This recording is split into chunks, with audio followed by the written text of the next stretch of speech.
दोस्तों नमस्कार। SN glory YouTube channel में एक बार फिर से आपका स्वागत है। अगर आप चैनल पे नए हैं तो चैनल को आप सब्सक्राइब कर लीजिए और अपने दोस्तों में शेयर कर दीजिए। डीएलएड सेकंड सेमेस्टर में गणित में जो प्रोजेक्ट फाइल बनाने के लिए दिया गया है, उसमें जो दूसरा क्वेश्चन है या दूसरा कार्य, जो दूसरा वर्क है, वह प्राकृतिक, पूर्ण, पूर्णांक तथा परिमेय संख्याओं की अवधारणाओं को स्पष्ट करने हेतु सामग्री बनाना है। तो सामग्री में चाहे आप मॉडल बनाइए, चाहे चार्ट बनाइए, चाहे प्रोजेक्ट बनाइए, कुछ भी आप बना सकते हैं जो प्राकृतिक, पूर्ण और पूर्णांक तथा परिमेय संख्याओं की संकल्पना को स्पष्ट करता हो।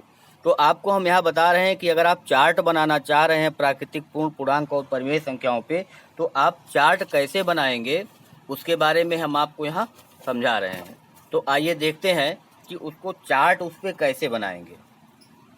तो जो क्वेश्चन आपको दिया गया है या जो आपको टॉपिक दिया गया है, टॉपिक ये है कि प्राकृतिक,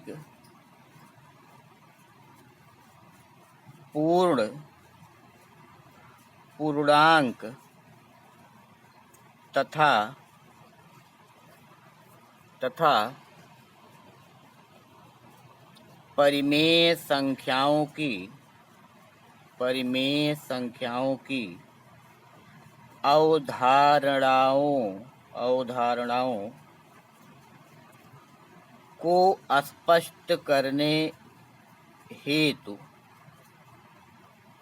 की अवधारणाओं को स्पष्ट करने हेतु सामग्री बनाना। तो ये आपका टॉपिक था कि प्राकृतिक, पूर्ण, पूर्णांक तथा परिमेय संख्याओं की अवधारणाओं को स्पष्ट करने हेतु सामग्री बनाना। तो हम इसमें आपको चार्ट के बारे में बता रहे हैं कि आप इस पे अगर चार्ट बना रहे हैं तो आप चार्ट कैसे बनाएंगे। तो चार्ट के बारे में अगर आपको हम बताएं तो आपको प्राकृतिक और पूर्ण संख्या, तो चार्ट में अगर हम बना रहे हैं तो सबसे पहले हमने लिया प्राकृतिक संख्या।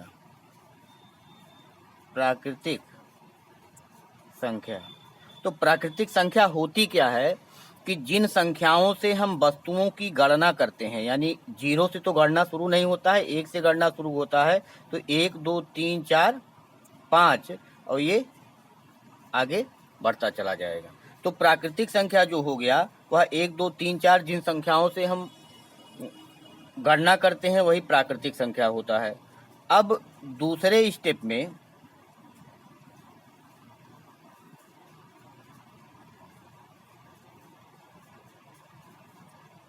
पूर्ण संख्या।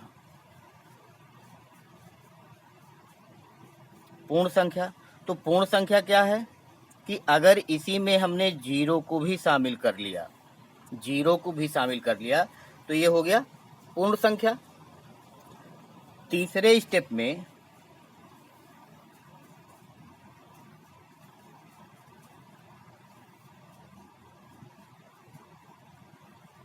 पूर्णांक संख्या। तो पूर्णांक संख्या क्या कि अगर हम कहें कि -3, -2, -1, ये पूर्णांक संख्या, यानी कि 1 2 3 4 5 जिन संख्याओं से हम गिनती करते हैं वो प्राकृतिक संख्या हो गया। अगर इसी में अब ये गोला इस गोले के अंदर आ गया तो इस गोले के अंदर का मतलब ये पूरा लिया जाएगा, 0 1 2 3 4 5 और कंटिन्यू, तो ये पूरा हो गया पूर्ण संख्या। और अगर हम माइनस वाली संख्या भी ले लें, यानी कि -3 -2 -1 और फिर उसके बाद 0 1 2 3 और ये आगे डॉट डॉट है, चाहे जहाँ से हम शुरू करें, तो ये पूरा हो गया पूर्णांक संख्या।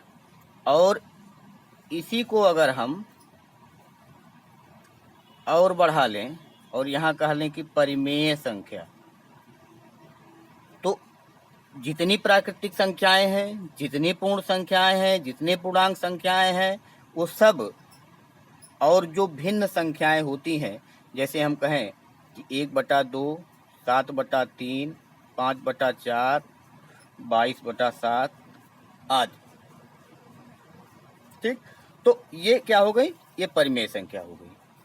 तो हम इसको इस रूप में एक चार्ट पे बना करके प्राकृतिक संख्या, पूर्ण संख्या, पूर्णांक संख्या और परिमेय संख्या, इसको बना करके एक चार्ट पे हम इसको दिखा सकते हैं अच्छे से कि इसको गोले के अंदर, यानी प्राकृतिक संख्या 1 2 3 4 5 है, और जब उसमें 0 को शामिल करेंगे तो ये पूर्णांक संख्या पूरा हो गया। 0 1 2 3 4 5 ये सब पूर्ण संख्या हो गया। और जब हम इसमें माइनस वाली संख्या, 0 और प्लस वाली संख्या तीनों को शामिल करते हैं तो ये पूर्णांक संख्या बन जाती है। और जब हम माइनस वाली संख्या, 0 और प्लस वाली संख्या में अगर हम भिन्न वाली संख्या को भी शामिल कर लेते हैं तो ये पूरा जो कुछ मिलता है हमको, चाहे वो माइनस हो, चाहे 0 हो, चाहे प्लस में हो, चाहे ये फ्रैक्शन भिन्न में हो, ये जब पूरा हमको मिलता है तो यही ये परिमेय संख्या। तो हमको प्राकृतिक संख्या कहा था, पूर्ण संख्या कहा था, पूर्णांक कहा था और परिमेय संख्याओं की अवधारणाओं को। तो इस तरीके से हम एक चार्ट पे बना करके और उसको हम समझा सकते हैं कि प्राकृतिक संख्या क्या होता है, पूर्ण संख्या क्या होता है, पूर्णांक संख्या क्या होता है और परिमेय संख्या क्या होता है। और इसी को हम जब बनाएंगे तो इसको अलग अलग कलर से के स्केच का प्रयोग करके इसको बनाएंगे तो थोड़ा सा अच्छा लगेगा। और चार्ट जब होगा तो चार्ट चूंकि बड़ा होगा, तो जब चार्ट बड़ा होगा तो ये बड़ा बड़ा बनेगा तो और अच्छा लगेगा। तो ये बहुत अच्छे से आप चार्ट पे इसको आप बना सकते हैं। तो इस तरीके से आप इसको चार्ट पे आप बना सकते हैं और बनाइए। बाकी जो आपको तीसरा वाला मिला हुआ है कि क्षेत्रफल, आयतन और धारिता की संकल्पना स्पष्ट करने हेतु मॉडल सामग्री बनाना, ये हम तुरंत इसके नेक्स्ट वीडियो में आपको दे रहे हैं, तो इसके लिए आप अगला वीडियो देखिए। धन्यवाद।